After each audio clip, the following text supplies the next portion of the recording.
Good morning, good afternoon, good evening, everyone. I am Amarachi Ijama, Community Liaison for WHGI. Thank you all so much for joining us today. Before we start, I do want to announce that we have live interpretation in French, Spanish, and English.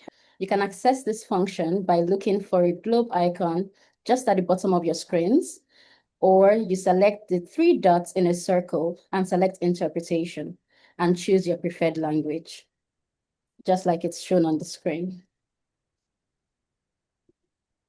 I'll now take a few moments to walk us through the agenda.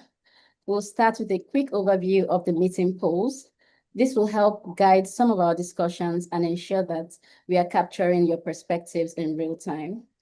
From there, we'll move into a brief welcome and introductions.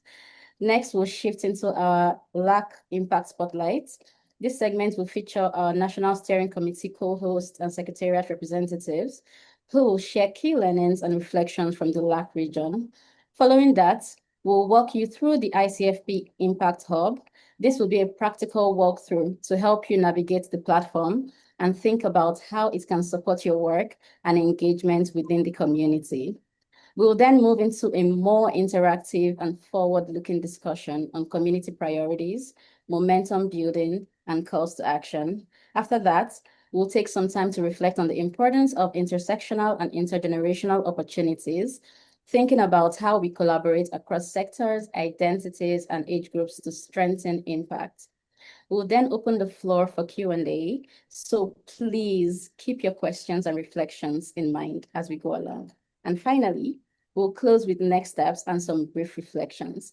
We are really looking forward to an engaging conversations. Thank you again for being here. So I think, go ahead. Yeah, I was going to say we'll be playing the ICFP recap video now.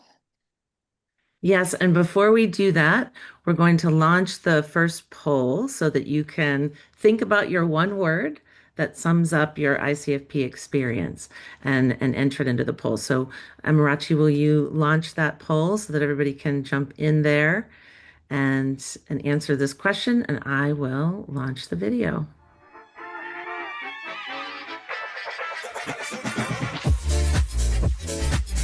We are live here at the city of Bogotá. The theme for this year's conference is Equity Through Action. As we are coming together, as we are discussing and having the very tough conversations, Equity Through Action will ensure reproductive health access to everyone wherever they find themselves across the world.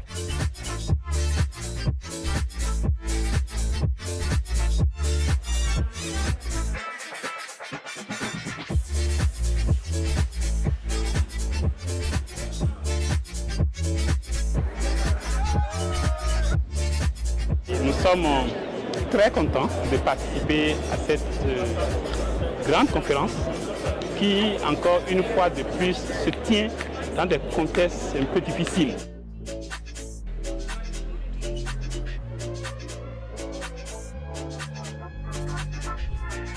We have 3,500 delegates. We were speaking about how to advance sexual and reproductive health rights for all. Equity is an action word, and all our panelists were really amazing, bringing us geographical perspectives, but also bring us really technical expertise around the different ways the organizations, their foundations, their youth-led organizations are doing the work of centering those who are often marginalized.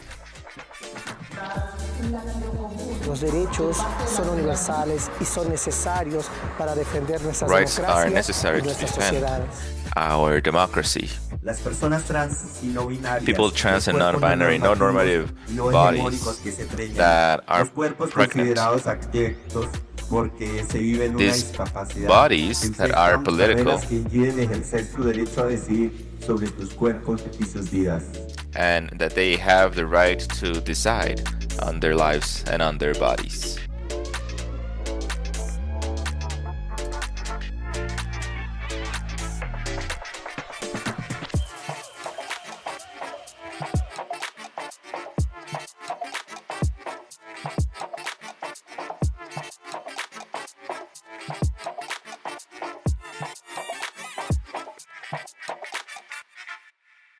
Well, I will go ahead and introduce Phil Anglevich from Gates Institute, the director of the Gates Institute, but also the chair of the International Steering Committee for the ICFP. Over to you, Phil, to just kind of kick us off and give us a welcome and start the conversation here. Thanks. Great. Thanks very much, Kelly. I appreciate it. And welcome, everyone. It's great to have you with us, and we're thrilled to have this chance to recap and highlight our ICFP from last year. So I wanted to start by talking a little bit about equity. One of the first things we do with this conference is we think about what's our theme going to be? What's important in the field right now? And we discussed a number of options. And ultimately, it was really clear that equity is a theme that is so important for the field of family planning, reproductive health, SRHR, that easily came to the top as the theme that we should embrace and promote for ICFP in Bogotá 2025. And when we took on equity as a theme, we thought about all the number of different ways that we could make sure that equity was intertwined throughout the work that we do in the conference. So we wanted to highlight some of the ways that equity was promoted and equity was part of ICFP. So first of all, just with the theme in itself, we ensured that there was considerable input from the community into what the theme was. So we discussed theme ideas and possibilities with the broad community, and then again, ensured that equity as a theme was something that everyone would embrace, and it seemed very clear that it was. We also ensured that we would be expanding in scope in terms of the communities that were included in ICFP. Excuse me.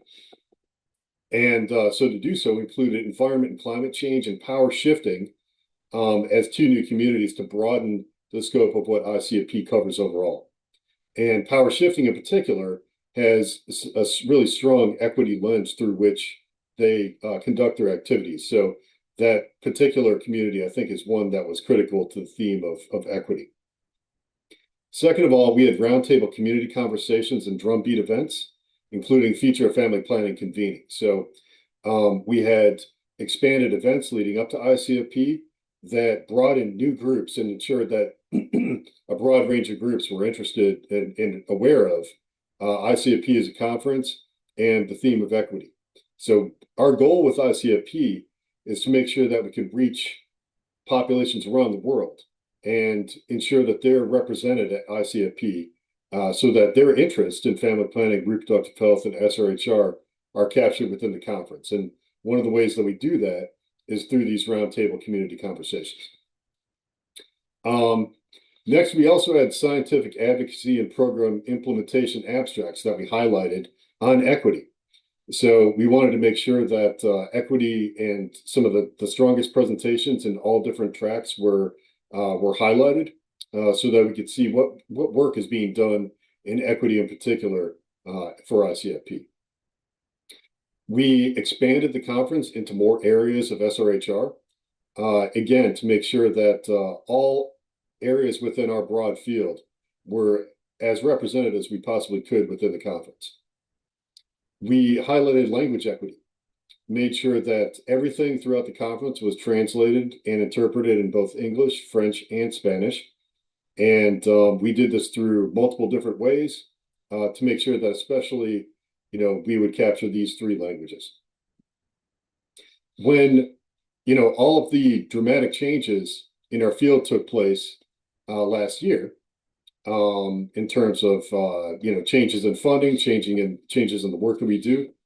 We also wanted to make sure that reflecting some budget constraints that groups might be experiencing, we lower the cost of ICFP conference at all levels, and we also tried to facilitate travel sponsorship for as many attendees as we could. So knowing that a lot of institutions were facing constraints financially last year as a result of some of the structural changes in the field, we repurposed a lot of the funding that we had for ICFP from things that we felt weren't critical to travel scholarships. So, for example, Unlike previous conferences, we didn't have a paper program. We didn't offer conference bags.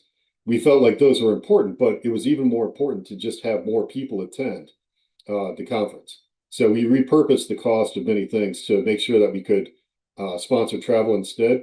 And we're really pleased that we were able to sponsor travel for more than 200 attendees, which I think was our largest number of travel sponsorships ever. And also, really fitting with the theme of equity.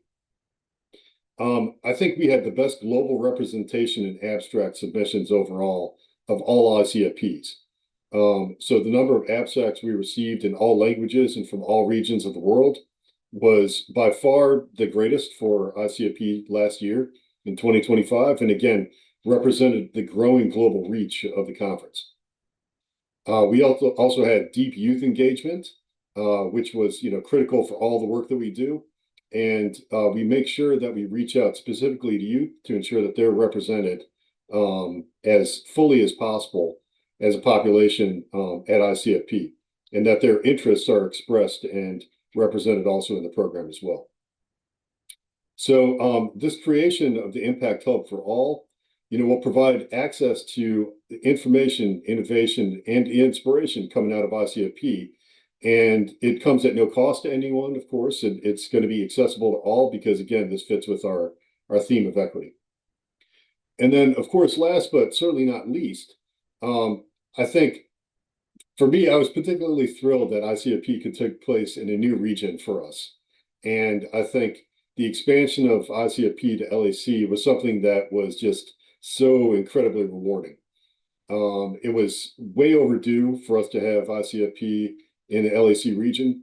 And I think the connections we made, the new ideas and inspiring programs we were exposed to, the partnerships that were developed, I think were all made this very clearly a hugely valuable geographic area for us to have ICFP in.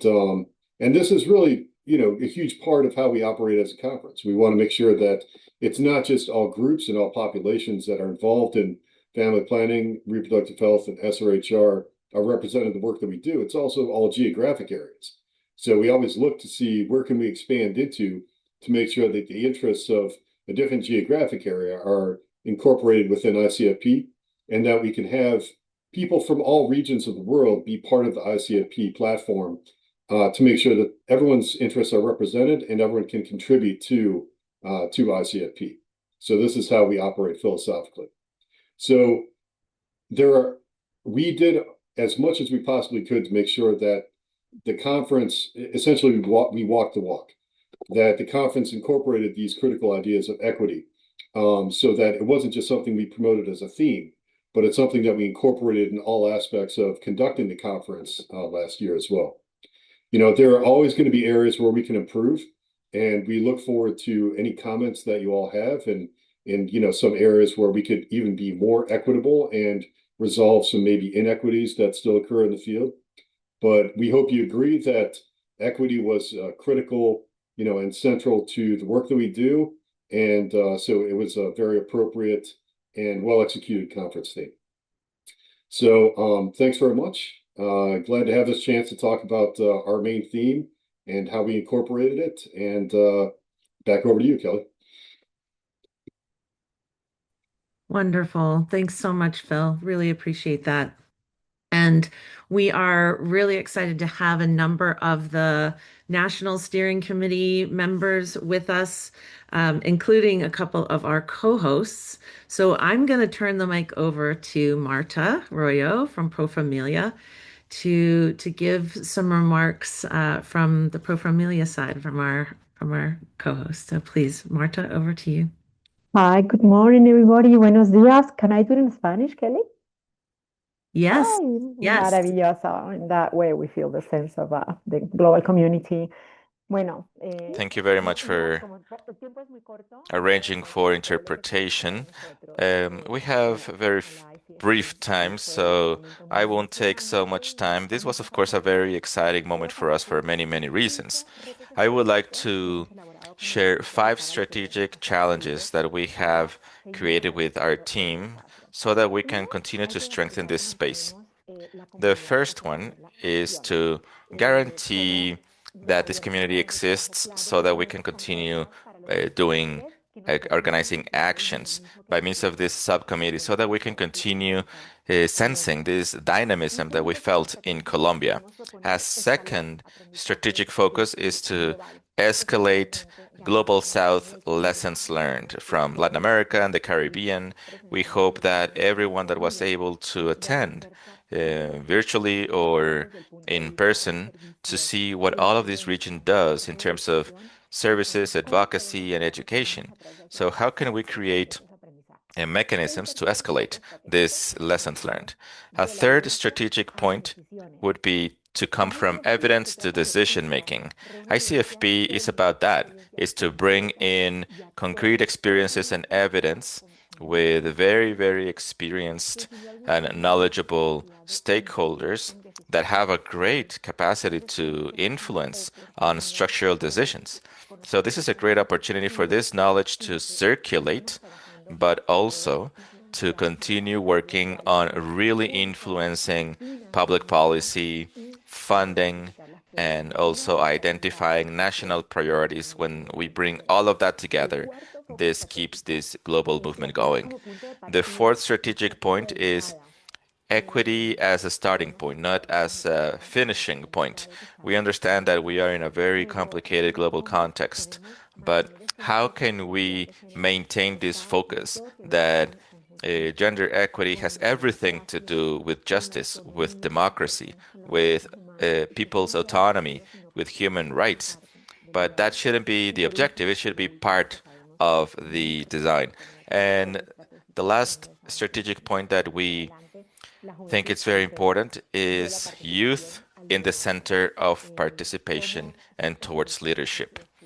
ICFP really was a very, very important event in history because this had the greatest participation of young people in history, and the presence and activities organized by young people gave this conference a strength that we should not lose. So challenges. How can we continue to invest in young people so that they can reach leadership?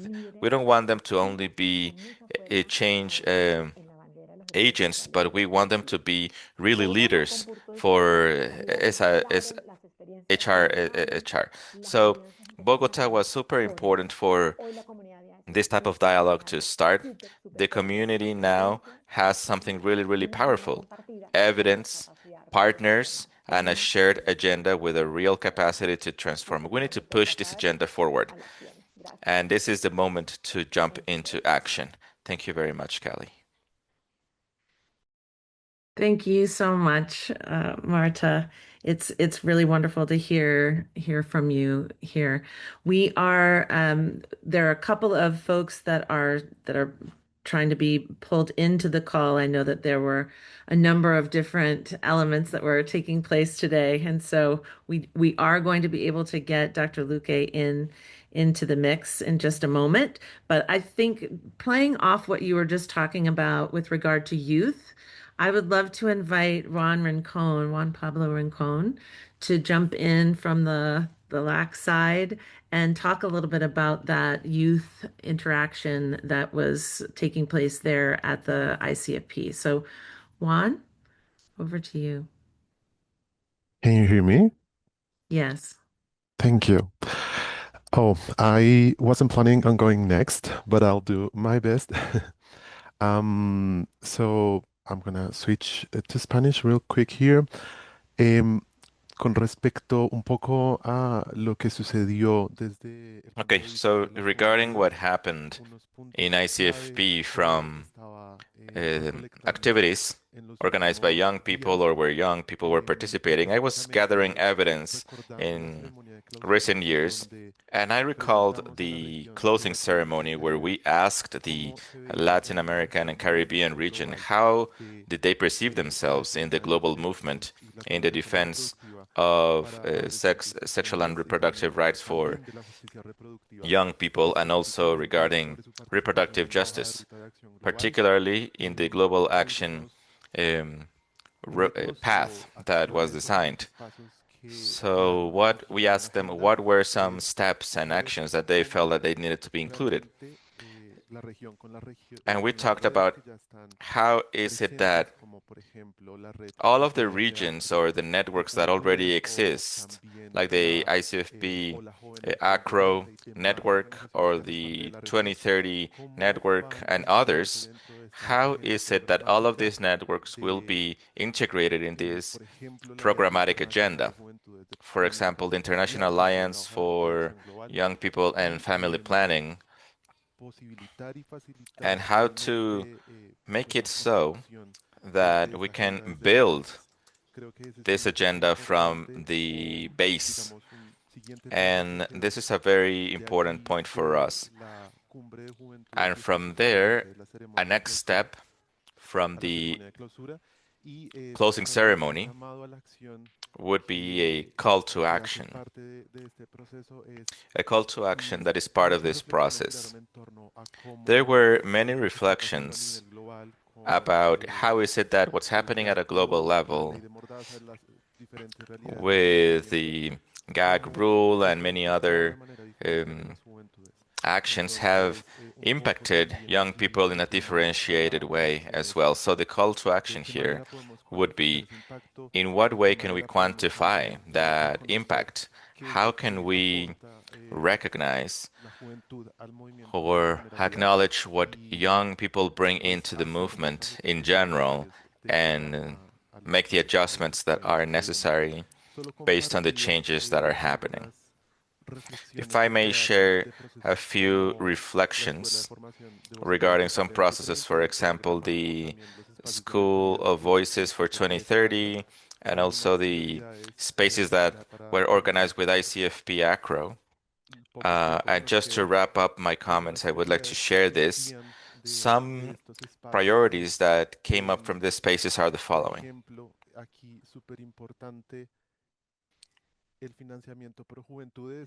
Something that's super important for us here is the pro-young people funding.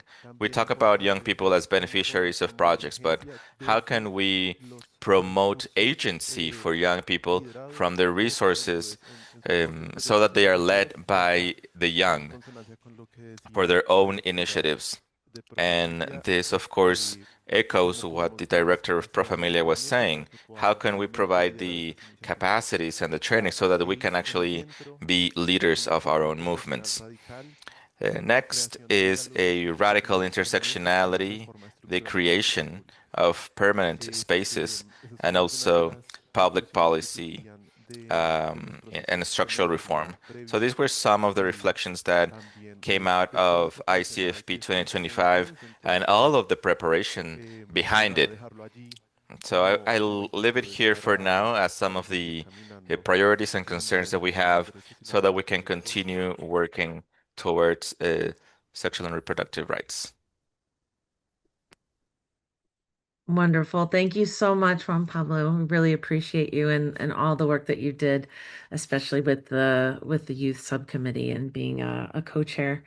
It's really great to hear your feedback about the conference and those calls to action that are so important. Next, I'm going to play a video from Rodolfo Gomez Ponce de Leon from the PAHO WHO office. And I'm going to, let's see if I can share my screen quickly here. All right. He was unfortunately called to a governmental meeting, so I am going to play for you now. Muy buenos días. Lamento no poder acompañarlos en persona. Good morning, everyone. I apologize for not being in person for this important meeting, but I would like to share a few things in this recording. Mi nombre es Rodolfo Gómez Ponce de León. My name is Rodolfo Gómez Ponce de León. I am a regional advisor for PAHO. Quiero contar y les voy a hablar sobre el efecto ICFP. I would like to talk about the ICFP effect. ICFP has two courses for family planning. The first one talks about the approach for family planning for first level doctors in 3 languages, Spanish, Portuguese, and English. And we also have post-pregnancy family planning. And WHO also has organized after our course the launch of this manual called Scaling Up Post-Pregnancy Family Planning in order to talk about the sharing of responsibilities in family planning with all of the various professionals involved. And we can see that in this manual, here we see as a success use case what we did in the Americas. These 2 courses were designed as a result, and this is a collage of photos of meetings that we had with young people, with experts from WHO, and we published 2 poster sessions of these 2 training courses directed towards health professionals. These courses are monitored in our website permanently because these are part of the permanent courses that we offer as an organization. These are the first 2 that you can see to the left. The family planning is the blue one, and we will take as a comparison the one that we have in yellow. And I say as comparison so that we can actually measure the ICFP effect, as I said. These are the posters that we created to demonstrate the impact that these family planning and the other course have had. And here, for example, we can see the number of people that have enrolled. We have 124,000 colleagues around the world, and half of them, 69,000, have finished the course and have received their certificate. So this is the ICFP effect. Look at this graph. More than 1,000 people enrolled per day just because we were able to communicate this in ICFP. This course is in 3 languages, so we also wanted to understand which group were more interested in this, the one that spoke English, Spanish, or Portuguese, and look at it. This is the ICFP effect as well. If we look at the Spanish speakers, we keep the number steady. In blue is the Spanish speakers that were enrolled. And the English course, you don't really see the effect in the English group. So those who enjoyed the most or enrolled the most are the Spanish-speaking population. And this is what I call the ICFP effect. And the same happened with the second course, the IPEO. 86,000 were enrolled, 61,000 have finished it. And this is the ICFP effect. More than 1,500 people have enrolled per day, and this is the same effect. This is something that we do not see, for example, in the Portuguese-speaking population or the English-speaking population. So the colleagues of the region were able to communicate this course as important. In the same course that we launched of sexual education, we see that in the same period of time, this is a very new course, more than 5,000 people enrolled, but we don't see the ICFP effect. Here we see a constant in terms of those enrolled and that have finished. So how do we interpret this? We interpret this as the fact that there is a need of training high quality virtual and good quality pedagogical materials, and we have had a very positive experience, and 95% of people enrolled have rated this course with 5 stars. So this is what I wanted to share with you in terms of the ICFP effect. Thank you. Thank you. Okay, so we're going to head over to Dr. Ricardo Luque. He's representing the Ministry of Health and Social Protection of Colombia. Dr. Luque, can you come off mute and please share your comments with the group? Thank you. Thank you very much, Kali. Very good day to all of you. I would prefer to speak in Spanish in order to make the remarks that the Ministry of Health and Social Protection has regarding the ICFP that took place in Colombia last November. And well, I am a little bit sorry. No, I'm not sorry for the delay in joining this conversation. But anyway, it's a pleasure to see you again, Kelly. Nice. 2 seconds, an incoming call that I reject already. Bueno, muchísimas gracias de nuevo. Okay, so thank you very much once again to Kelly, and I can see here Marta Arroyo, the director of Pro Familia, who was a fantastic partner for this conference, so that it was carried out with the success that it had. Definitely, our country was very much benefited in terms of participation, in terms of the scholars, and also the health staff that are interested in sexual and reproductive rights. I believe that this objective was achieved. The fact that we transcended the outlook of sexual and reproductive rights only to talk about contraception, to talk about a very wide range of topics and themes that really provide a response to the complexities and the social determinants of health that are related to fertility and very much related to issues related to violence, gender, inclusion of the populations with diverse gender identities, etc. So, a central topic in the conference was to understand how, from the sexual and reproductive rights perspective, we have the tools to address the situations regarding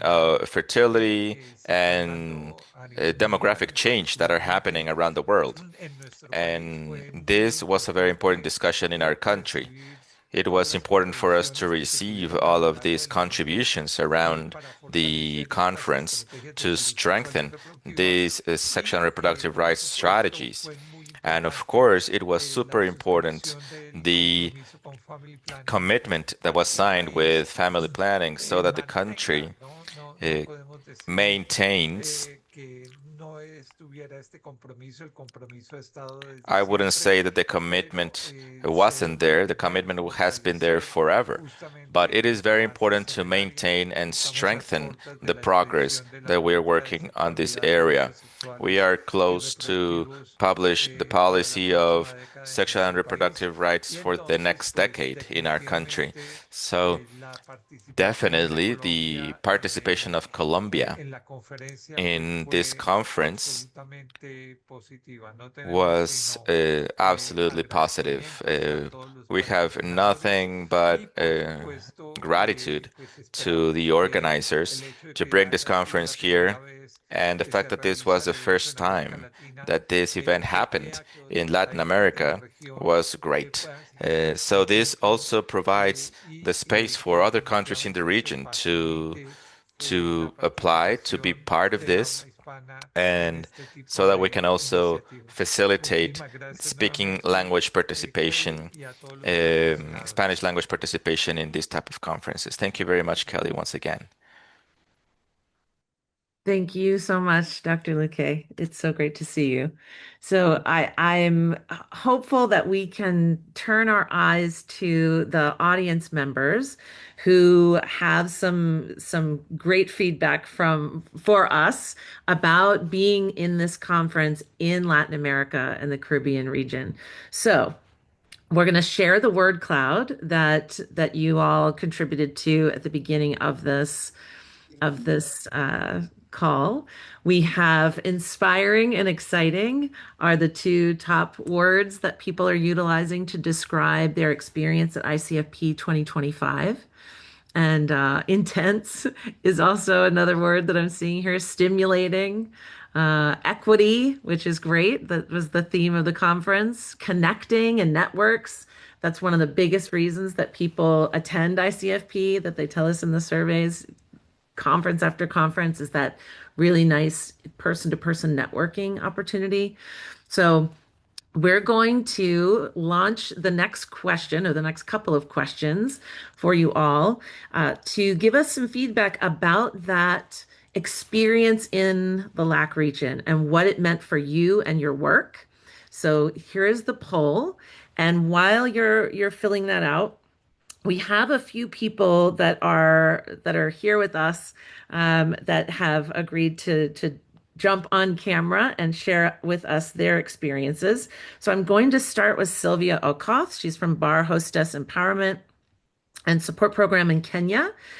Sylvia, will you come off mute and tell us about your experience there in Colombia? Nice to see you. Nice to see you. Thank you so much for this opportunity. My name is Sylvia Okoth. I work with Bar Hostess Empowerment and Support Program. I work closely with sex workers and women and girls in informal settlements and street situation. And I speak from a community-led and lived perspective. And I really want to appreciate the strong commitment to equity that we've just had, especially around language inclusion, the travel support, youth engagement to expand the global participation. It is much appreciated. Reflecting on the ICFP in Colombia, one of the most powerful things for me was the intentional centering of community voices. Communities were not just present, they were leading conversations, shaping narratives, and influencing priorities. That is something we must continue to protect and strengthen. I was also inspired by the strong visibility of intersectionality across the conference. The conversations went beyond service delivery to address human rights and gender, which is a very critical aspect of sexual reproductive health, and also structural inequalities. For many of us working in African context, this deeply resonated with us because our communities experiences these issues in interconnected ways every day. Another key highlight was the opportunity for South-to-South learning. There are many shared realities between Latin America, the Caribbean, and Africa, including criminalization. And more so for the communities that I work for the sex workers, we experience a lot of criminalization. And we were able to sit down and also just come together. We learned through each other, what is happening in each of those countries, the stigma, the barriers to accessing SRH services. And, spaces like ICFP allowed us to learn from each other and strategize and also build our resilience and also have new innovations. If you learn from other people, you are able to cascade the learnings to innovations. However, as we reflect on equity and inclusion, this also presents an opportunity for us to go even deeper in how we define and on how we define and practice inclusion. Because even as we expand access and representation, some key population, particularly female sex workers, still remained underrepresented in these global spaces, despite being among those most affected and most in need of comprehensive sexual and reproductive health.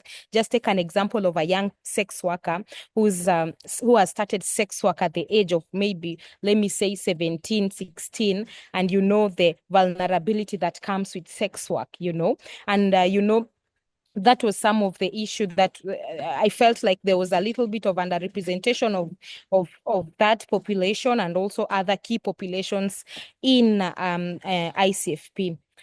Building on the importance reflection around youth, I think it's also critical to recognize that many of these are young women. So the conversations on youth and the conversations on key populations are not separate. They are deeply interconnected. This tells us that inclusion is not only about how many people are in the room, but also about which voices are missing and why, and also the aspect of intersectionality. Intersectionality must go beyond being a concept. It must be reflected in who is visible, who is heard, and who is prioritized. We also need to address structural barriers that limit participation, especially for grassroots communities, such as visa challenges. You know, my colleague Chioma, she was one of the people who won the Phil Harvey Award, and unfortunately, she was not able to come to Colombia because of the visa restrictions that were there. I had, of as much as I've heard the teams here saying, or the past presenters saying that they really tried as much as they can, because this is the first ICFP where they're having over 200 participants on with support. But I think for more accessibility, I think I felt like people from African regions were really not given the priorities, or for lack of a better term, let me just say.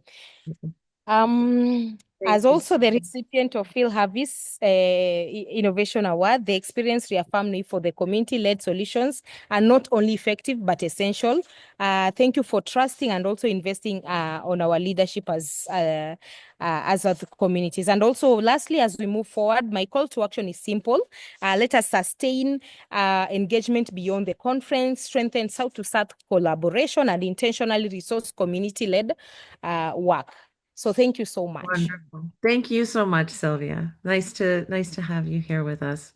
Jennifer Adebambo is going to be also sharing a reflection about the impact of being in LAC for the ICFP. Jennifer is with SFH in Nigeria. So Jennifer, over to you. Please let me know if you can hear and see me. We can hear you. I'm not sure I'm seeing myself either. Okay. It's okay. Oh, there you are. Oh, great. Perfect. Okay, thank you so much again, Kelly, and to the organizers. Thank you so much for inviting me here to speak and to talk about this. I must first of all commend, and I heard my last speaker, thank you so much for sharing those points and getting to my heart and saying some of the things that are in my heart. I also want to commend Kelly and the team for a very excellent conference. It was very important for me. I saw the ICFP 2025 team, Equity Through Action. It was very much action within the diversity and the collaborations I saw, and I want to say well done to the team, and then kudos. It was, but personally for me, it was truly interesting to see Global South leaders and researchers actively shaping global intellectual discourse. I don't know if you've seen a lot of that, but Bogotá was one very wide expanse for me. Not just seeing the Global South as people who are implementing donor-funded programs or just little footnotes as references of what happens in the Global South in some kind of an article, but I could see this very important Global South researchers, learners who are actively sharing their learnings. Some of those learnings that I believe have now begun to shape the best practices, how we approach access to family planning as well as our program design. It was interesting to sit in a South American country, which is the whole global program such as the ICFP, and then see a Tanzanian musician as the anthem writer look on stage and see different colors of people. Allow me to use the color, different colors of people, different colors of hair, different kinds of people actually being given a voice on the stage. We don't see this everywhere. We don't see this all the time. We don't see people with one kind of impairment or the other being invited to a global stage. Why? Because we're trying to protect the practicality and the beauty of a global conference. And when I say I want to commend the conference organizers, I really mean it. I was excited to see somebody with cerebral issue start on the stage with an aide, climbing up on that stage again with her, providing support. It was very powerful for me. I've been to some conferences, but I have not seen it as inclusive or as equitous, if there's a word like that, for what we did in Bogota. And I want to say, well done. So, but what's a key takeaway home, and what has it impacted in my country and my organization? Latin America, for me, may have transitioned from foreign funding, especially for family planning and reproductive health, to domestic funding. And that particular powerful lesson is deeply personal for me, especially coming from an African country where we're still navigating the external assistance while pursuing our own health sovereignty. We know more than, I want to say we know better than quite a lot others. I'm talking about the global south, how the impact of the funding shifts and the reproductive health is contracting, because 80% of course of our funding for family planning that has spurred progress has come from countries that have announced their international aid. And we understand that a lot of the impact and the work that we have done in the past has hinged on this kind of support. And this has become a cautionary tale. Why? Because all of that impact we have achieved in times past can begin to go down the drain if we're not cautious. And that cautionary tale has, for me, changed the narrative as I saw it happening with a lot of countries and the discussions that were put up the table. And it spells out one message for me. We in the global south cannot afford to remain passive recipients of goodwill. The conference has made it clear that domestic resourcing, especially for sexual reproductive health and rights, is how the world must begin to go forward. It is for me not just it is for me not just one thing that we can decide if we want to do, decide if what it would look like, or why or when we should begin to pull that.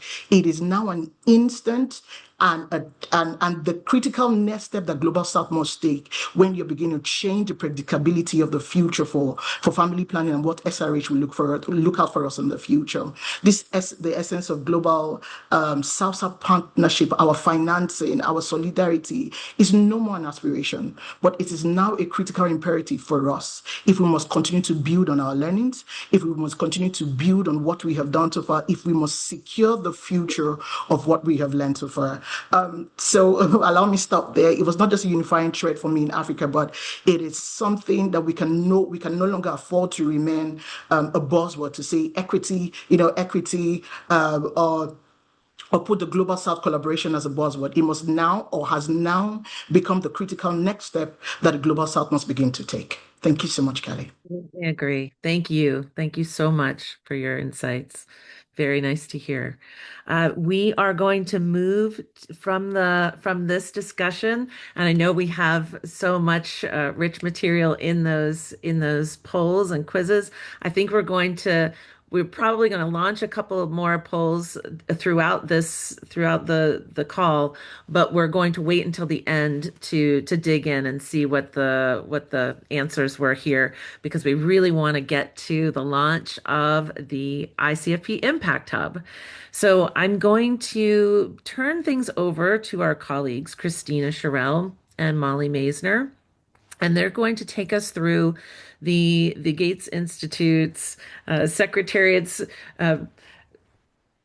creation to really bring all of the excitement that has happened at the conference and even beyond the conference in those pre-conferences and other spaces to the global community for free. And so I'm going to have them walk you through this really robust hub of information, videos, etc. So over to you, Christina and Molly, to walk the community through what it is that we have to offer them.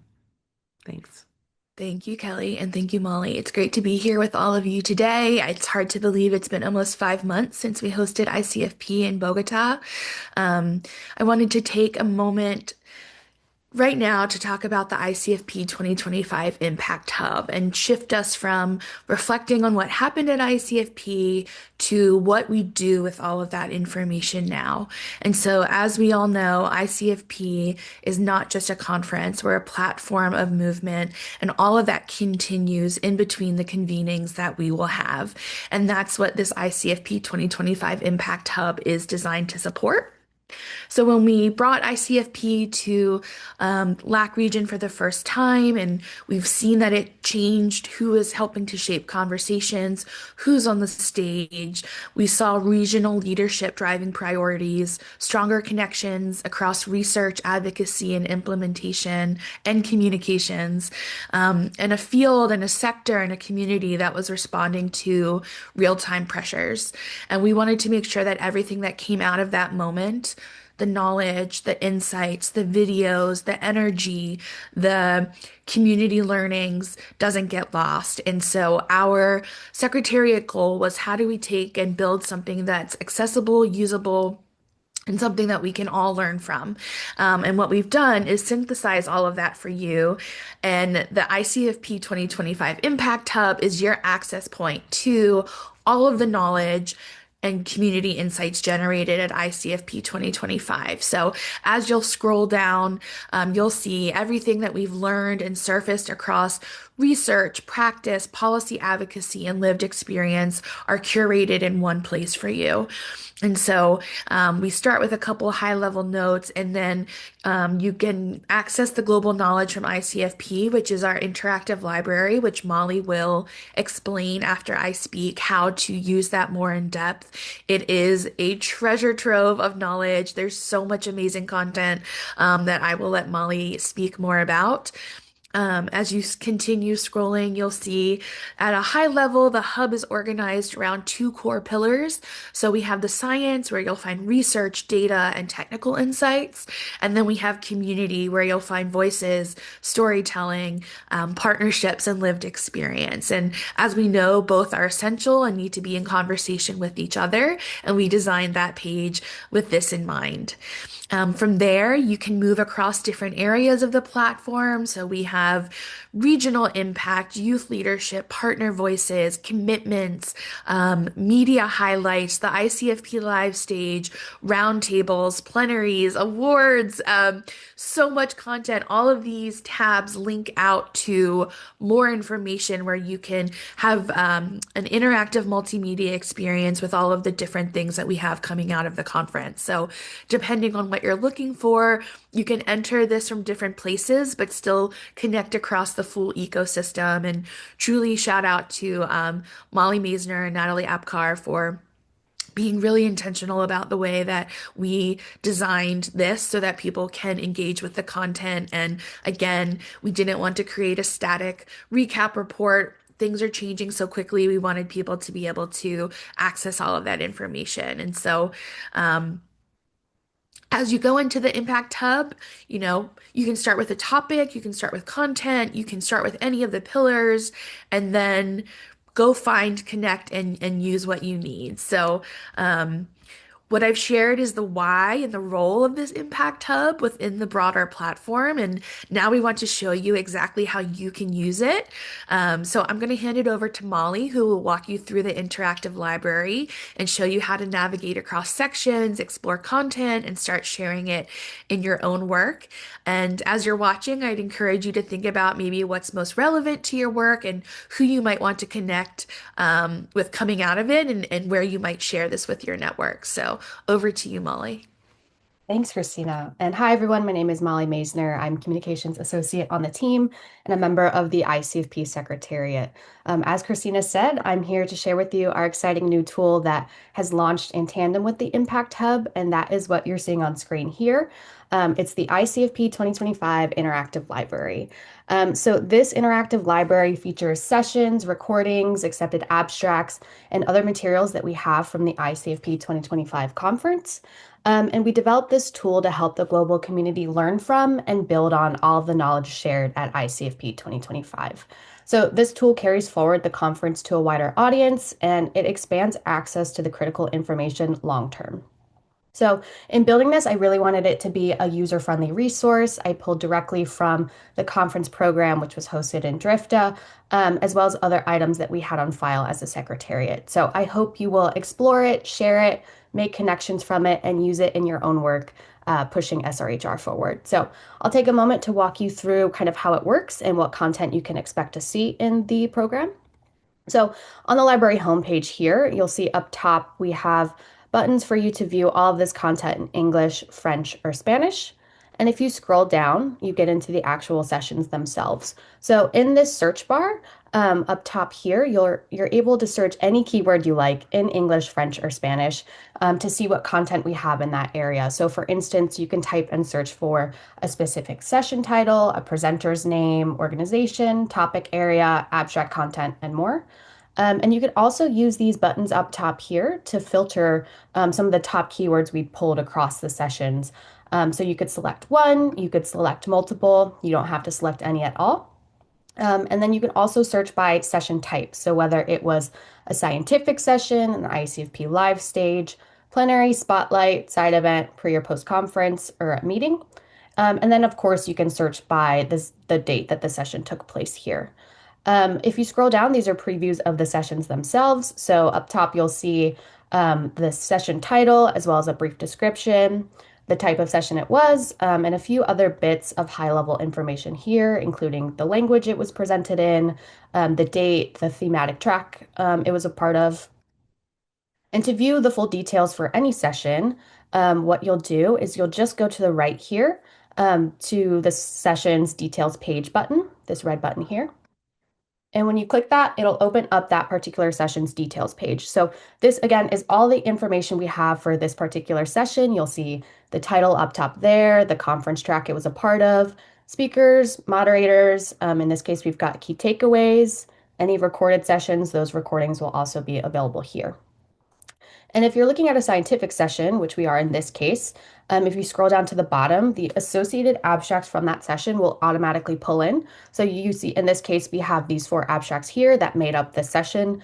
You could see the session title, the abstract title, rather, the author, co-author, and of course, if you want to view more details about any particular abstract, you'll just click this View This Abstract button. And that button opens up, of course, the abstract details page with all of the information we have for that abstract. We've got the title, the session it was a part of, author, co-author, and then the abstract content itself. So significance and background, methodology, results and conclusions. And yeah, that's basically the gist of the library itself. It's super useful. We want everyone to use this in their own work. Before I sign off, I'll also point out this left navigation bar here. And you could really use this to narrow in your search if you're looking for a specific content area or if you're trying to find specific data. So if you want to just look at abstracts, you can do so in our abstract library. These are all of the accepted abstracts that were presented at the conference. If you want to just view video content, you could do so here. We've got some of our top line videos, including the opening video, our daily recaps, and of course, if you scroll down, these are all of the session recordings across the conference. If you want to just look at scientific sessions, we've got that in the left nav as well, ICFP live stage, plenary sessions, spotlight sessions, pre and post conferences, and side events and meetings. Again, I will be monitoring the chat, so if you have any questions for me, I would love to answer them there. And we really hope that you will use this as a tool and find insights, find connections, and help build on the available knowledge in the field. So thank you so much. Thank you. Thank you both. This is so exciting, and I'm hoping that people dig in and take a look at all of the great information and inspiration that they can find there across the Impact Hub, and especially in that library of clips and programmatic elements. We're going to switch gears now and have the community of subcommittees share out some of their calls to action for all of you. And we're going to share their subcommittee pages while we're doing that. We're going to start off with the scientific subcommittee. So I'm going to share my screen quickly here. And I'm going to turn things over to Amarachi, our community liaison, to walk us through these specific elements. So over to you, Amarachi. Sure, Kelly. The ICFP subcommittee community is what makes the conference impactful and vibrant. These groups advance key priorities and lead activities that sustain momentum before, during, and beyond the conference. Many are also collaborating across sectors to drive shared goals. As ICFP is the largest scientific conference on family planning and SRHR, we'll begin with the scientific subcommittee. Carolina Cardona will speak on behalf of this role.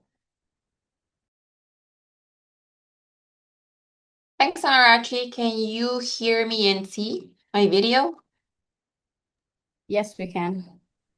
Perfect. Okay. Hi, everyone. Very excited to be part of this post-ICFP meeting so that we can have a discussion on what happened at ICFP, which 1 hour and a half is not enough time. So I will try to go as quick as possible because we only have 28 minutes left.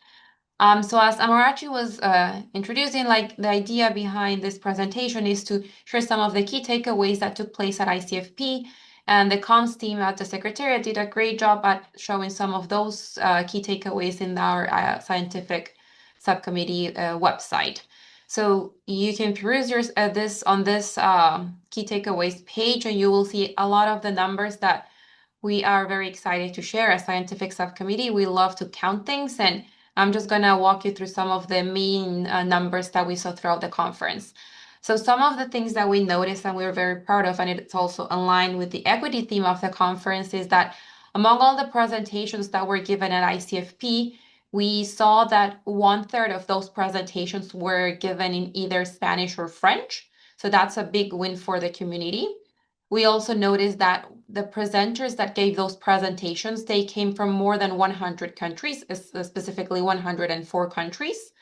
It's also interesting to note that of those 100 countries that were represented, 1/3 of those countries came from Sub-Saharan Africa region, one quarter of those countries came from the Latin America and the Caribbean region, almost 15% came from Asia, and 25%, almost around 25% came from Europe and North America. So it was really a good representation of different countries that were presenters. They were not just attendees of the conference. These are the people who presented their work. So that's a big win. We also saw that during ICFP, you may have seen that we had some of our ICFP colleagues that they were running around the conference room with an iPad showing you if you wanted to take an evaluation, because we're also interested in knowing what is the evaluation of the conference and how people felt at the event.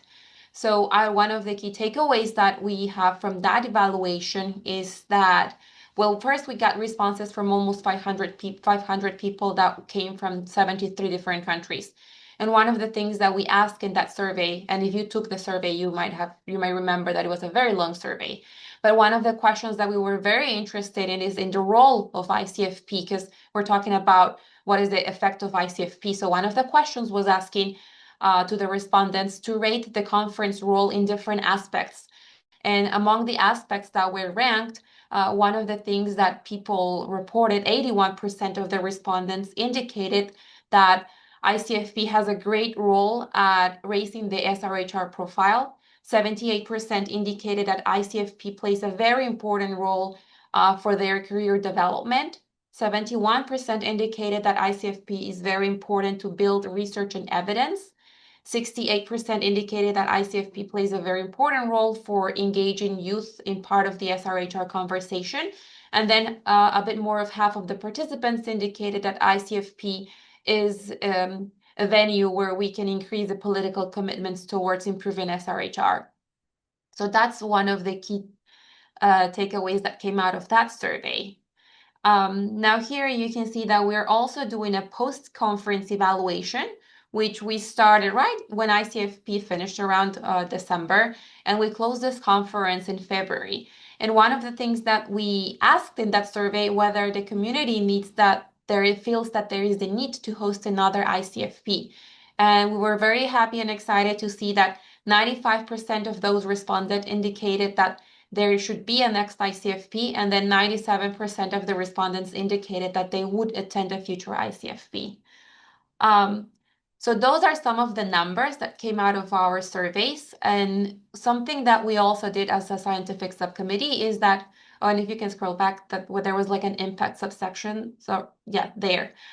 So we also were interested in knowing what were the topics that were discussed at ICFP. So we did a brief summary of the presentations that were given at ICFP. And in full transparency, we had the support of AI to do the summaries, because otherwise it would have been an enormous task to read all the abstracts that were submitted. And we did an overview of the topics that were presented in each of the tracks. And we also had the support from our track co-chairs to review the summaries that we created with the abstracts that were presented. Now, I'm not going to go into the details of what were the key takeaways of each of the tracks, but I do think that if you have some time, that you can go into this website, as Amarachi sharing in her screen, to just go over some of those key takeaways, because at the bottom of each of the tracks, there is a conclusion subsection, and that conclusion also has some of the calls to action that came out of the discussions of the papers that were presented in each of the tracks. So on that note, I am going to pass it back to Amarachi. And yeah, inviting you to take a look at this website that contains a lot of rich information of the scientific presentations that were given at ICFP. So back to you. Thanks, Amarachi. Thanks a lot, Carolina. Next up, let's hand the mic over to Peter Moneni of the Faith Subcommittee. So Peter, over to you.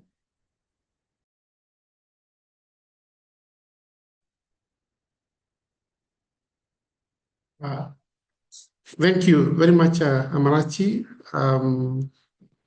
I think I will share in very brief to say that as the Faith Subcommittee and as the Faith group, we are very proud to be part of the family planning family that has been active and participating and organizing ICFP, which we consider to be a very critical and key international conference over the years. We are very, very proud to have had a very good interaction as a faith community in Bogotá, interfaith that also included the faith community in Bogotá. We had very good representation of the faith community in Bogotá. And also the interaction that we had partnering with the youth community in Bogotá during the faith pre-conference, and also the reception thereafter, which we co-organized with the faith subcommittee, with the youth subcommittee. We are very, very grateful for that collaboration between the faith subcommittee and the youth subcommittee. It was wonderful, and I hope the youth subcommittee will attest to that. Because that interaction between the faith and the youth was one of the climaxes of our pre-conference, but also the reception that we had. So I want to really thank everyone who has been participating. We are continuing with our planning for meetings that we'll be having this year, and we are already including the different issues that came out of the International Conference on Family Planning in different forums that we are either organizing directly or being invited to by other stakeholders. So we are really very, very grateful. Thank you, Amarachi. Thanks a lot, Peter Moneni. Next up, we have Innocent and Amanda Banura to represent the Youth Subcommittee. Innocent, over to you.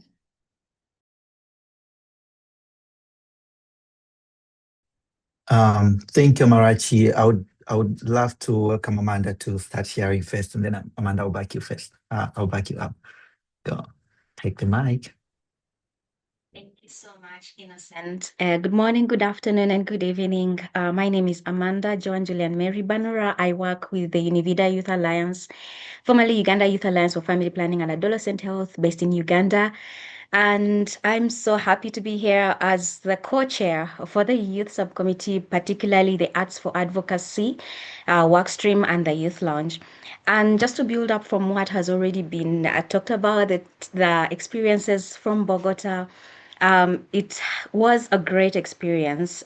Starting off with the Youth Summit, it was a hub of greatness, a hub of excitement, a hub of creativity, and so much interaction, conversations, and discussions that opened up platforms for many young people. We had over 500 participants, youth leaders from across the globe, from Asia, from Europe, Africa, and the global South, as well as the US, and many, many others. So just to quickly rush through or take us through what happened at the Youth Summit, and I just also just catch your attention a little bit. We had young youth leaders in the space. One of them, 15-year-old young artist who who was very impacted by her presence just at the ICFP, just at the Youth Summit. And she came in with her mother because of the consent issues. And the mother gave us a comment. She said, this has been a great opportunity, not just for her daughter, but herself as well, as a mother being able to accompany her daughter to explore and get this exposure that she got from the ICFP. She was able to freely interact with peers in her age range and be able to learn new things that she couldn't or was not exposed to. That was something that was a takeaway for me personally, but also the leadership of the Youth Summit as well. Now, some of the experiences for us from the youth plenary youth summit was the Arts for Advocacy. Personally, the intersectionality of art and culture. Those of you who attended the opening ceremony, you felt so at ease from that performance, that art performance that was given, the cultural dance, the colors, the glam, the pomp, and all that. I believe that sent your mind at ease, and that is exactly what the Arts for Advocacy session did for us, right from the Youth Summit into the conference.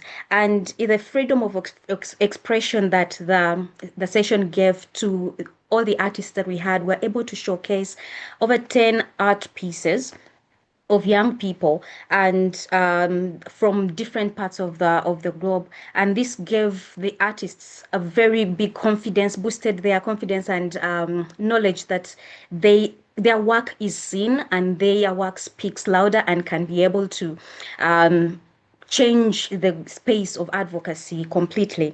And then the safer spaces that were created at the Youth Lounge and other spaces. The Youth Lounge was a marketplace of greatness as well, having music, interactions, games, and more art. Was a place that was very, very deserving to have at the ICFP, and it was able to attract a lot of stakeholders, not only just young people, but many other stakeholders, including the cultural secretary of Bogotá, who came and gave a speech. We also had the minister from, I think, Pakistan, who came in and also addressed the young people there.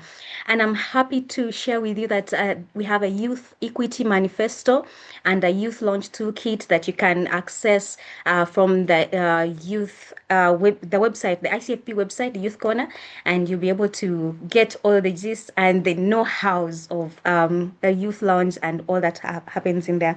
But also, we're happy to also say that the Youth Launch and Manifesto, Youth Equity Manifesto, is grounding us more into our call to action, which is to ensure equity is practiced and not just promised. And I want to end with our call to action that we our dream or our request is to create a space or allocate space on the ICFP website where all the youth artist work can be accessed, because we have those that were not able to make it physically, the artists that were not able to make it, and those that shared their work with us that was not featured in the gallery work, but it can be all accessed if possible. Given the space, we can access it there on the website, and many organizations can pick from this work and be able to replicate it in their different organizations, or even just put it, because art, one picture can speak 1,000 words. So imagine the picture that was created, or the photo that was created, the art piece that was created at the Youth Summit that we launched at the end of the conference and showcased. It was able to tell a bigger story that just words could not able to express. So that is our call to action, and I really hope that we get to see it manifest on the ICFP website. I'll leave Innocent to add on to that. Thank you so much, Marachi. Yeah, thank you, Amanda. I think you said almost everything, including our calls to action. I think I'll just emphasize one point for people to take time, go and visit this webpage, but also the youth subcommittee is open for people to join. So we are looking for authentic leadership, creative advocacy, and people who can work with us to push for intergenerational collaboration. So please come and join, reach out to us. We have a lot of ideas for donors, everyone. Let's come for the community, for the seniors. Let's come and work together. And I'll give it back to Amarachi. Thanks a lot, Innocent and Amanda. Next up, we have Natalie Aka from Advocacy. Over to you, Natalie.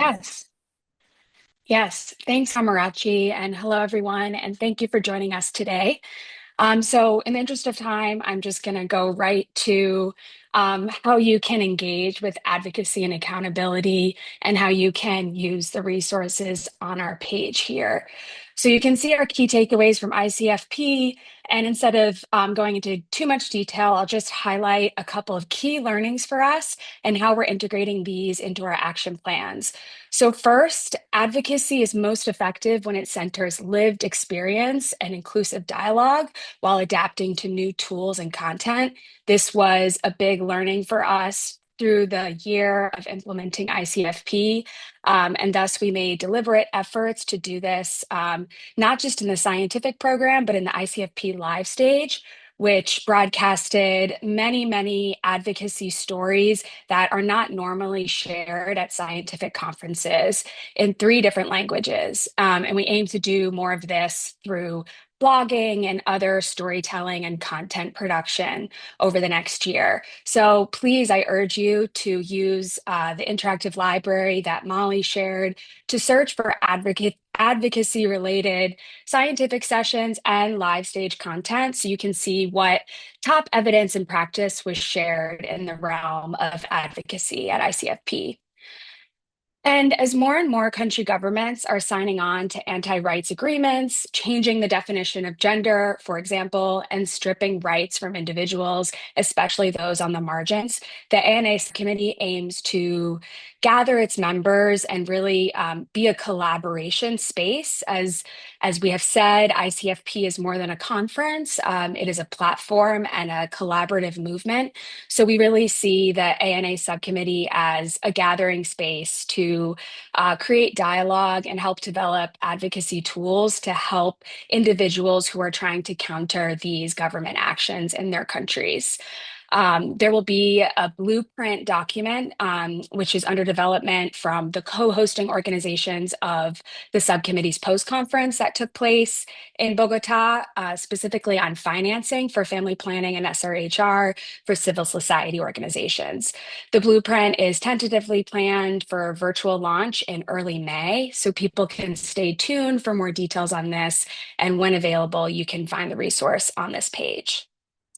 Pending funding, we aim to have a presence at upcoming women's health and sexual health movements and moments planned for the rest of this year and through 2027. And we will promote our engagement of the ANA community at these events, potentially hosting capacity strengthening, such as smart advocacy trainings or refresher trainings, and collaborative dialogues at these convenings. And finally, ICFP really showed us that cross-movement collaboration and aligned messaging are essential for stronger advocacy. And I think that that's just been highlighted this morning with all of these remarks we've heard from people around the world. So this means it's important for us to work alongside other subcommittees, other advocacy-focused technical working groups and communities of practice to strategize advocacy messages and align. So if you're joining us today and you sit on one of the steering committees or one of these similarly aligned groups, my sort of call to action is to please reach out to myself or the other co-chairs, which are listed on this page, and connect with us. Let us know how you would like to collaborate with the ICFP Advocacy and Accountability Subcommittee.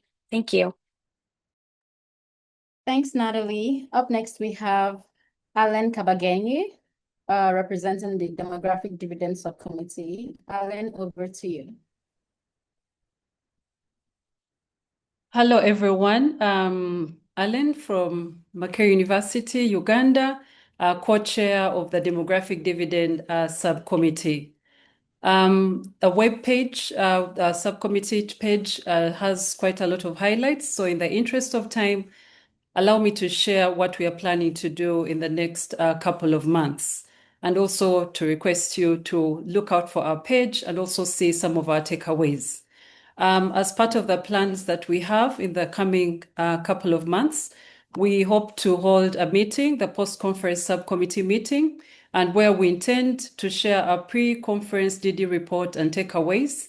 And I'm excited to note that we had over 100 participants and to celebrate the wins in the report, but most importantly also to get insights related to the continuity, the strategies, and agree on the frequency of the subcommittee meetings. We also plan on profiling as one of the key issues and plans we have for the subcommittee is to have profiling of senior demographers. It's one of the things that we haven't done, and we want to do that. And please look out for our first profile, likely to come out in May 2026. And the profiling we hope to have, or we're targeting senior demographers as well as middle level, and those who have done exceptional work, key figures that have stood out and contributed to the field of human capital, population and development, family planning, health, and demographic shifts, among others. So feel free also to share some of the names that you think would look out for. We've always had the DD luminaries, and we are planning to continue to have them. And please look out for our call, our webinar. We hope to hold one in August, and so an invitation will be coming through. And again, we look forward to having you attend those webinars as part of the luminary series that have been running. As another plan that we intend to have, we hope to have regional ambassadors. And so we're targeting universities, independent consultants, researchers, people who have been in the field there, and the regional ambassadors. We want to continue the conversation when you talk about the demographic dividend and what is happening therein. And also among the regional ambassadors, we hope that we can have representation from different parts of the world with regard to, tribe, language, and also the different continents. As a call to action, as I conclude, is to request to invite you, but also to let you know that you look out for the different posts that are going to be coming out, and invite also members who would like to join as co-chairs and subcommittee members for the Demographic Dividend Subcommittee. Thank you. Over to you, Amarachi. Thanks, Alan. Next up, we have Ashley Wolfington representing the Humanitarian and Crisis Settings Subcommittee. Over to you, Ashley. Amarachi. First, I just want to shout out my fellow co-chairs. Not going to list all of their names here, but I'm going to just put their names in the chat so you can go and see who was along for the journey. We were really happy to have notably several of the youth trailblazers join us as co-chairs, and I think that really enriched the experience for us and definitely for the rest of the participants at ICFP. I just want to call out a few things. One is, we learned that our subcommittee was and still is in a unique position to respond to the current moment. Working on humanitarian and in crisis settings, we realized that there is no region in the world that is immune from these threats, whether it be climate change, conflict, violence, and shrinking resources and limits on sexual and reproductive health and rights. At the conference, we really focused on raising the alarm and learning from powerful implementers and activists working in contexts including those who are working in Latin America, the Democratic Republic of Congo, Sudan, Gaza, Somalia, and others. We also really worked to break down the silos that separate humanitarian response from broader SRHR efforts. And we're able to really clearly highlight that overlap between crisis, climate change, and sexual and reproductive health and rights action. We did this through our pre-conference, and we're really enthusiastic to carry that work forward in an upcoming very short brief report and also a webinar that we have planned for later this year. So keep an eye out for that.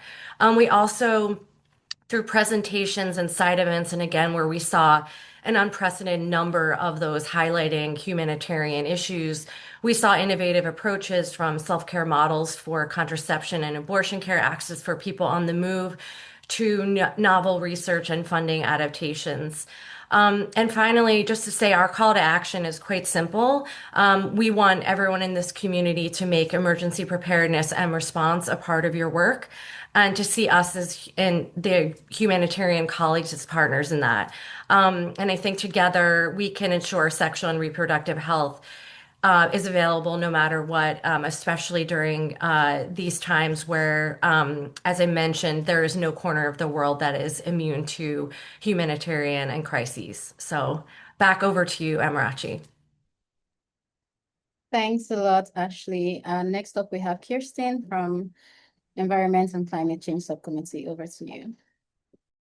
Great, thanks. Hi, everyone. Kirsten Kruger. I'm one of the co-chairs for the Environment and Climate Change. And I think in the interest of time, I'll just say very quickly that for this was the first time that the ECC was a formal track at ICFP. So we were building our ship as we were sailing it. And for such a status and a group, we pulled off so much. I won't go into all the details, but from the road to ICFP, pre-conference, post-conference, roundtables, so many webinars, and FPNN live stage, we took advantage of ICFP.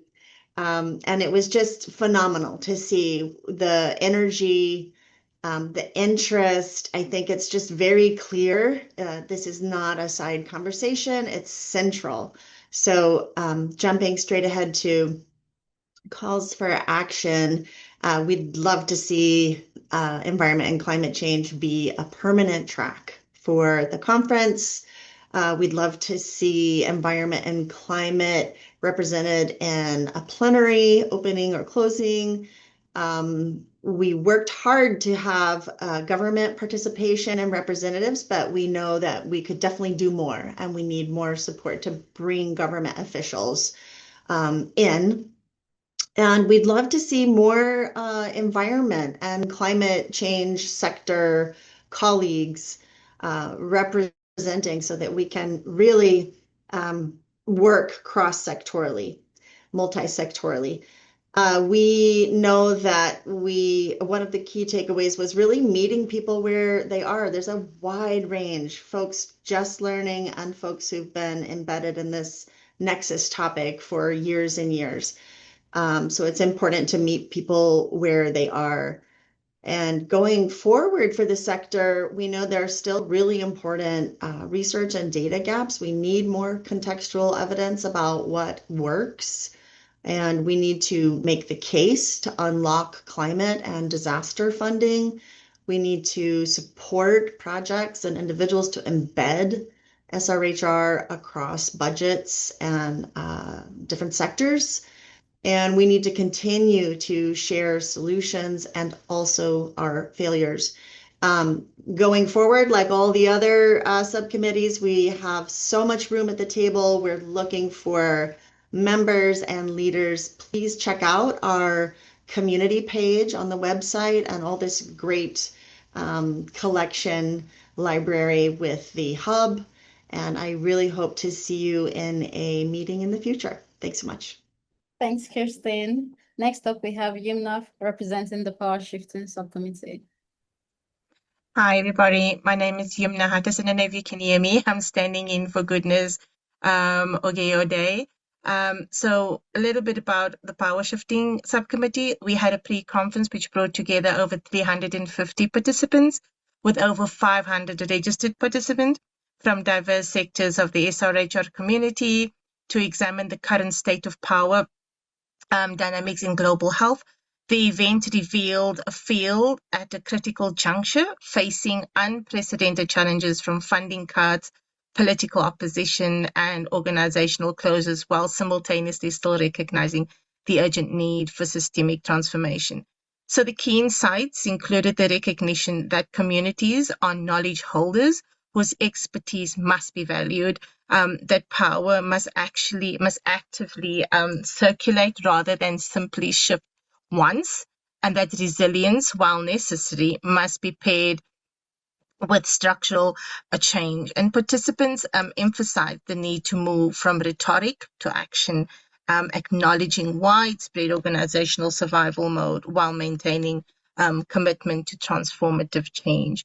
Some of the key priorities for the Power Shifting Committee was to showcase and document what's working, to strengthen collaboration and learning across actors, to engage funders and resource partners, to deepen the reflection on power shifting, and to make inclusion tangible and visible. And we really mean this. So please come and check out our page and really come and join our committee.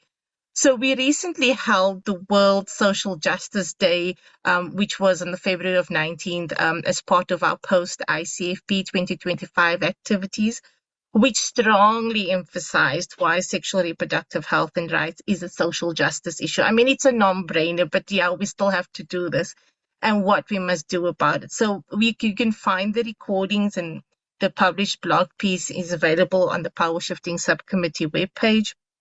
And really, this is such an important subcommittee, so I'm really putting a punt in for it here. Come and join us. We are living in a world where power shifting is so important. And with the anti-rights movement trying to take it back to where they come from, we really, really, really need the support for the subcommittee to start making sure that power sits in the hands of those who experience and have the lived experience of the issues happening to them. So yeah, that's it from us for now. Thanks a lot, Yumna. And just like Kelly has mentioned in the chat, we understand that people may have to leave at 10:30 Eastern time, but we will place this recording up on the ICFP website. Oh, sorry, Amarachi, just one more thing. We have some upcoming activities, which are workshops amplifying the application of the equity pause checklist and how to partner with it. Thank you. Thank you, Yumna. So next up, we have the Private Sector Subcommittee. We don't have any of their representatives on this call, so I'll just jump to the next steps for the Private Sector Subcommittee. This subcommittee will continue its work through webinars, cross-subcommittee collaborations, and storytelling that documents successful private sector models. The ultimate test: will women in 2027 have better access to contraception and abortion than in 2025, despite political assaults? The answer depends on sustained action in the next 6 to 24 months. So next up, we have program implementation, and we have a recording from May Ados. Hello, everyone. My name is Ados Levos May. I'm the co-chair of the Program Implementation Subcommittee, ICFP 2025. ICFP 2025 was historic for a number of reasons. It was the first time that it took place in Latin America, and for IBP, our network was a great opportunity to continue to collaborate and learn from our partners in that region. At the conference, we had more than 1,200 IBP members from more than 70 organizations work for 18 months to prepare this track. For more than 40 organizations, this was the very first time that they were participating at a global conference the size of ICFP. And we thought that it would be a wonderful opportunity for them to lead and contribute to this track so that those experiences and that knowledge could be shared across the board with other organizations. We had 120 participants and 15 Latin American and the Caribbean organizations at the first Spanish language pre-conference in the history of ICFP. In the 3 days of the conference, we brought together about 1,000 participants through our 10 sessions, 8 Spark sessions, and pre-conference. And beyond the numbers, it was an honor and a great opportunity to share experiences, to learn across regions, and to emphasize local expertise. We engage governments, scientists, youth-led organizations, and implementing partners at the regional and local level to collaborate and share their knowledge. As I mentioned, we had 10 sessions. 3 of them were in Spanish, 3 in French, and 3 in English. And the sessions were in one language without translation to make sure that we encourage people who to participate in their native language to improve that comprehensive participation of partners that usually don't get to participate because of language barriers.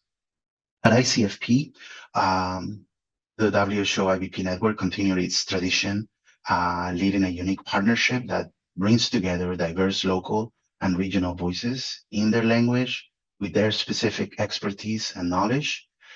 Because of this, the track is successful and was successful beyond expectations in 2025. We have to remember that 2025 was a very challenging year for all our partners in global health and development. And beyond that, all of us in the program implementation subcommittee managed to bring together a wonderful contribution to the larger conference. A key lesson for our partners and our network is that when a space is created, a unique space is created to be inclusive and share leadership in the process, rich discussions, knowledge, and collaboration follow. I want to thank all the teams that made this possible, our co-chairs, our partners, all the members of each of the sessions and leads who worked day and night to make this successful, as well as the Secretariat of ICFP for its wonderful support in making our track a success. Thank you. Thanks, Ados. Next up, we have Christina representing the Communication Subcommittee. Over to you, Christina. Thank you, Amarachi. And I believe on our communications page, wonderful. Just wanted to give a quick shout out to the co-chairs, of course, Victoria, Christian, Matt, Molly, Dr. T, and I will say honorary Sophia from Pro Familia. We couldn't have done it without each of you. So as we close out from the communication side, we're the last subcommittee to go. But I think it's a nice tie because communication is what ties all of us together, and we need communications to make all of the subcommittees make sure that we're getting out all of the important work that you do. And with that, at ICFP 2025, we tried something different this year. We were very intentional about the way that we treated communications. We built it into the core of the conference. So we had our first ever communication subcommittee pre-conference with the Family Planning News Network Media Lab. We had the Columbia reporting trip several months before ICFP, which helped create the opening ceremony video. We had the expanded live stage content. We brought journalists in early. In fact, they've been engaged since ICFP 2022 as a year-round platform through FPNN, and we worked across 3 languages in a much more intentional way. And that matters a lot right now. And, it's not enough to just generate amazing research and programs. We need to think about how it's being communicated and make sure that it's clear and strategic. And so with that, we welcome you. However, the communication subcommittee can support you. I'm sure we'll be in contact as you all are preparing webinars. We're here to help disseminate, think of ways to get that information out, create graphics, be strategic about reaching across sectors. And if you have any questions, please let us know. Otherwise, yeah, just thank you everyone for making ICFP 2025 so successful and showcasing just truly how important communications and media is for our community. So thank you. Thanks a lot, Christina. And thanks to all the subcommittee co-chairs and members for your tireless work. We encourage you to join an ICFP subcommittee, either within your sector to drive change or across sectors to strengthen collaboration. And please stay tuned because we have the ICFP subcommittee co-chairs application form, and it will be launching in early April. Over to you, Kelly. Thanks so much, Amarachi, and thanks to all of you who have really done such an amazing job of bringing such wonderful and exciting and impactful work to the community, the SRHR community worldwide. So many, many thanks for everything that you've done and all that you're planning to do in the months ahead. So really encouraging people to jump in to those subcommittees, make your commitments to the cause. Make sure that you're doing your part to ensure that we're moving forward in this difficult time and that we're supporting each other. We are working stronger together. We've set up a Stronger Together coalition with a number of other conferences and moments across SRHR and equity. And so we're doing that as well. We're walking the walk and talking the talk. So we're working with a number of different global women's health moments to elevate all of our voices to make sure that we're all moving forward in the best and strongest way possible. So many thanks again. We really want to just emphasize that ICFP would not be what it is without each and every one of these communities that brings so much rich information and inspiration to the table. And so we are really excited about what's to come this year and into the next conference in 2028. I will let you know that we are putting the request for proposal out by the end of this month. And so if you have a recommendation for where you feel like the conference should go next, please don't hesitate to reach out to us. You can pop things in the chat here. I know that Amarachi has another poll to launch on that front, but just wanted to let you know that we're already getting the ball rolling with getting some RFPs out into the mix. So please do join us on these subcommittees. Join us at these other drumbeat events that we have going through the next conference. And we're really looking forward to engaging with the community at every level and across the different regions of our work. So thank you so much. I'm going to hand it over to Phil for a closing remark or two, and then we'll close out. But thanks all for being a part of this. And I hope that you get such great use out of the ICFP Impact Hub. So over to you, Phil. Yeah, thanks again, Kelly, and really thanks to everyone. We really appreciate your time and joining us today and offering your thoughts.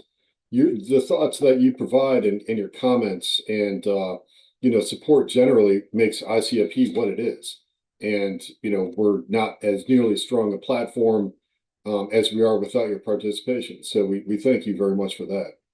And we look forward to continued engagement with you all in the future. We're confident that there will be an ICFP in 2028, and we'll keep everyone posted on that.